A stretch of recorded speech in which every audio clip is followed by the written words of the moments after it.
السلام علیکم ویورز، آج کا پہلا سوال ہے جاوید خان میاں والی سے۔ وہ کہتے ہیں عمران خان کے جلسے جاری ہیں اور عوام ہر جلسے میں شرکت کو نیکی کا کام سمجھ کے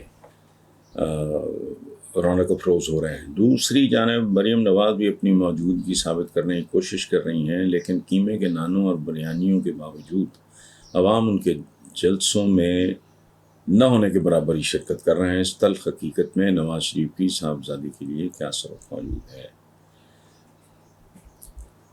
پہلی بات تو یہ ہے جاوید خان صاحب کہ یہ وہ کلاس ہے جو سبق سیکھنے کے لیے تیار ہی نہیں ہے۔ میں یہ نہیں کہتا کہ ان میں اہلیت نہیں ہے، لیکن نہیں، ان کے دماغوں کو اقتدار چڑھا ہوا ہے۔ ریسنٹلی بھی اس بی بی نے ایک لفظ استعمال کیا کہ بہترین حکمران، اور پہلے جب وہ پاناما وغیرہ کا چکر چلا وہ کیسز کے دوران کا حکمران خاندان، کون کیا خاندان، یہ کوئی خاندان نہیں ہوتے جنہوں نے 600 سال سے زیادہ 3 کانٹیننٹس پہ حکومت کی۔ آٹومنس، آج ان کا نام و نشان نہیں ملتا۔ یہ جن کے آباء و اجداد کا عثمان غازی وغیرہ جو چل رہے ہیں، یہی دیکھ لو، یہ کچھ بھی نہیں تھے، یہ بیچارے کمی سے لوگ تھے، اللہ نے عروج دیا، اس کے بعد نام و نشان ہی مٹ گیا۔ میں جب بھی ٹرکی جاتا ہوں، میرے وہاں کچھ ہیں خاص طرح کے لوگ ہیں میرے جاننے والے، تو ان سے کہتا ہوں یار مجھے کوئی بندہ ہی ملا دو آٹومنس کا۔ سلطنت عثمانیہ کا کوئی یار ٹوٹا پجا شہزادہ شہزادی کوئی میں آج تک تو نہیں ہوں، مجھے ملو ہے ہی کوئی نہیں۔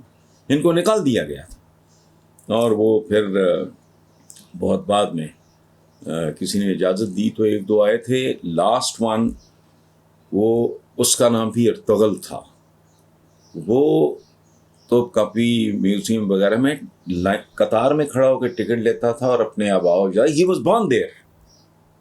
یہ کئی سال پرانی بات ہے، یہاں کے اخباروں میں شاید بھی وہ ٹکٹ لے کے اپنے محلات کی سیر کیا کرتا تھا۔ اس وقت وہ بوڑھا ہو چکا تھا۔ تو یہ سبق سیکھنے والی نسلیں نہیں ہیں۔ مغلز کہاں گئے؟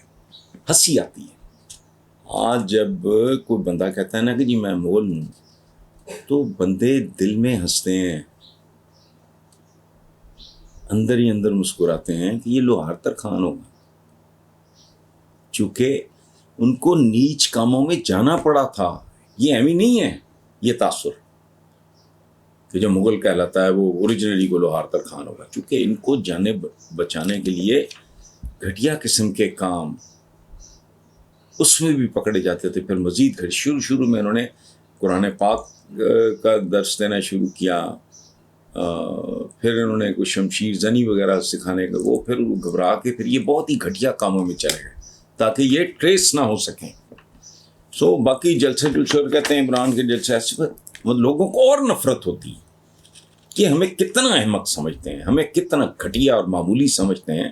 سر عام ہے بھائی، یہ وہ زمانے تو ہے نہیں، ایوب خان والے یا اس سے پہلے کا دور تو ہے نہیں، صاف نظر آ رہا ہے، سیل فون ہر ایک کی جیب میں ہے۔